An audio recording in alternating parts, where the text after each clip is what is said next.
रसना बासना श्रवण रमण ए तो पशुतुल्य कर्म मनीष जीवन पाइछु जदि तू करि जा किछि पुण्य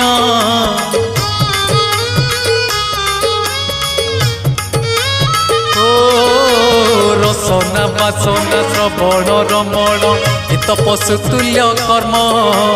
मनीष जीवन पाइछु जदि तू करि जा किछि पुण्य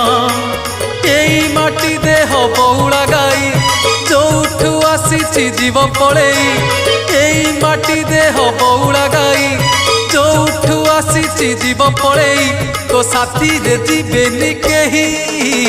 एक जीवन तो सेई जिए प्रभु नाम धरे नाही